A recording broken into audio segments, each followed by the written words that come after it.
इयत्ता 5वी मध्ये शिकत आहात आणि नवोदय प्रवेश परीक्षेची तयारी तुम्ही करत आहात का? तर आजचा व्हिडिओ पालक व विद्यार्थी दोघांसाठी. कारण नवीन जो बदललेला सिलेबस आहे त्याच्यावरती आपण संख्या व संख्यांचे प्रकार प्रकरण पहिले या ठिकाणी बघत आहोत.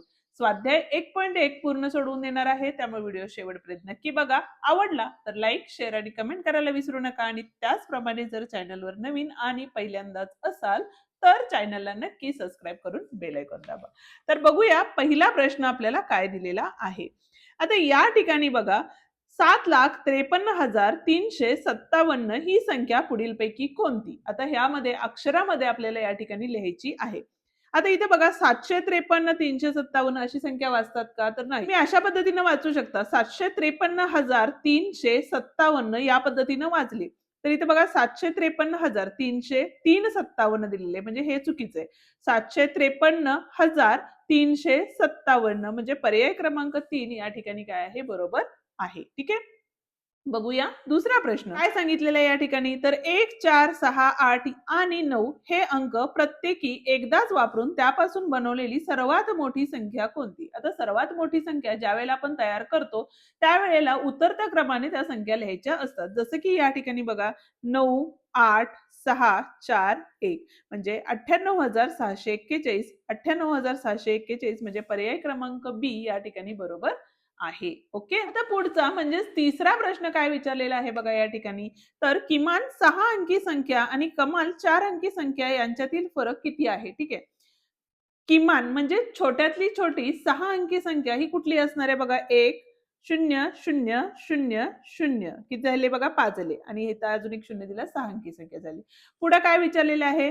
कमाल 4 अंकी संख्या म्हणजे सर्वात मोठी 4 अंकी संख्या कोणती असणार आहे बघा. 9, 9, 9 आणि 9 असणार आहे. आता या ठिकाणी हातचे घेऊन सोडवत गेलो तर या ठिकाणी 10 झाले, इथं 9 झाले, इथं 9 झाले, इथं 9 झाले, इथं 9 आणि इथं किती होणार आहे? 0 होणार आहे.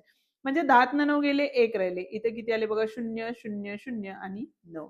या ठिकाणी 90,001 ही संख्या असणार आहे. म्हणजेच पर्याय क्रमांक सी या ठिकाणी काय आहे? बरोबर आहे. ठीक आहे. बघूया चौथा प्रश्न. पण त्याआधी अजूनही व्हिडिओला लाईक केलं नसेल तर व्हिडिओला लाईक करा, हाईप द्या आणि तुमच्या मित्रांना आपले व्हिडिओ नक्की शेअर करा. चौथा प्रश्न काय आहे बघा. दशमस्थानी 9 असलेल्या विविध अंकाचा वापर करून बनणारी किमान संख्या कोणती? दशमस्थानी 9 म्हणजे काय? तर दशमस्थानी दशक स्थानाला 9 ही संख्या यायला हवी आहे. आता प्रत्येक स्थानाला इथं काय आहे बघा? 9 संख्या आहे. पण आपल्याला काय सांगितलेलं आहे? किमान. किमान म्हणजे काय? तर छोटी संख्या. इथं बघा 1000, 1000, 2000, 2000. आता या दोघांच्यात बघितलं तर 1092 ही सर्वात काय आहे? किमान संख्या आहे. म्हणजे पर्याय क्रमांक 1 या ठिकाणी बरोबर आहे. ठीक आहे. बघूया आता पाचवा प्रश्न काय आहे. काय सांगितलेलं बघा. 5500 5555 ही संख्या या प्रकारे लिहिली जाते. म्हणजेच पर्याय क्रमांक डी या ठिकाणी बरोबर आहे. ओके. आता सहावा प्रश्न जो आहे तो काय सांगितलेला आहे बघा. कमाल ते किमान अशा क्रमांमध्ये संख्यांचा कोणता गट आहे? ठीक आहे. आता कमाल ते किमान म्हणजे काय? मोठ्यापासून छोट्याकडे. आता इथं विचार केला तर कमाल ते किमान जर विचार केला तर 81,000 आहे, इथं 16,000 आहे, इथं 82,000 आहे, इथं 63,000 आहे. म्हणजे उलटे सुलटे नंबर आहेत. इथं 16,000 आहे, 63 आहे, 82 आहे, 41. इथं सुद्धा उलटे सुलटे नंबर आहेत. इथं बघा 81, 82, 63, 16,000 असे दिलेले आहेत. त्यामुळे हे सुद्धा काय आहेत? उलटे सुलटे नंबर आहेत.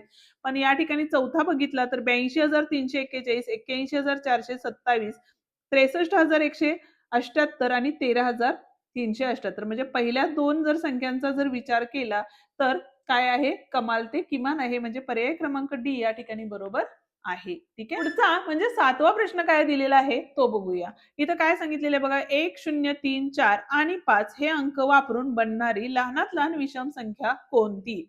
आता विषम संख्या, लहानात लहान विषम संख्या असं विचारलेलं आहे. म्हणजे आपल्याला उतरत्या क्रमाने संख्या लिहायच्यात. मग उतरत्या क्रमाने संख्या लिहिताना 0 सुरुवातीला लिहिणार आहे का आपण? नाही. पण त्याच्यानंतर येणारी संख्या कुठली आहे? 1. म्हणजे असं लिहू शकतो. 1, 0. इथं बघा 3 आहे. ठीक आहे. नंतर 4 आणि 5. म्हणजे 10,345 ही काय आहे? विषम संख्या तयार होते. म्हणजे पर्याय क्रमांक 1 या ठिकाणी काय असणार आहे? बरोबर आहे. ओके.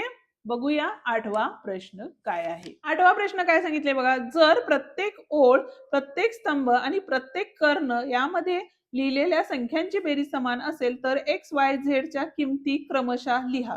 ठीक आहे. आता एक काम करायचं बघा, ज्या दिलेल्या संख्या त्या सगळ्यांची बेरीज केली तर 8 आणि 3 11, 11 आणि 4 किती झाले या ठिकाणी 15 झाले, बरोबर आहे. आता त्याच पद्धतीने x ची जर किंमत काढायची झाली तर आपल्याला बघा टोटल किती आहे आपली 15 आहे.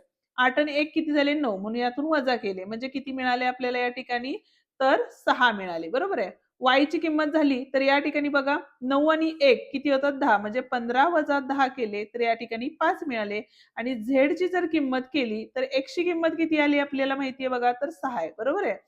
तर या ठिकाणी 6 अधिक 2 म्हणजेच किती झाले 8 झाले म्हणजे 15 वजा 8 म्हणजेच या ठिकाणी किती आले 7 आले म्हणजे 6, 5 आणि 7 हे उत्तर असणार आहे. 6, 5 आणि 7 म्हणजे पर्याय क्रमांक 1 या ठिकाणी बरोबर आहे. ठीक आहे. या ठिकाणी आपला हा व्हिडिओ संपतो. उद्याच्या भागात आपण स्वाध्याय 1.2 पूर्ण सोडवून देणार आहे. त्यामुळे अजूनही चॅनलला सबस्क्राईब केलं नसेल तर चॅनलला सबस्क्राईब करून बेल आयकॉन दाबा जेणेकरून आपल्या अशाच नवनवीन आलेल्या व्हिडिओची नोटिफिकेशन लवकरात लवकर मिळेल. धन्यवाद.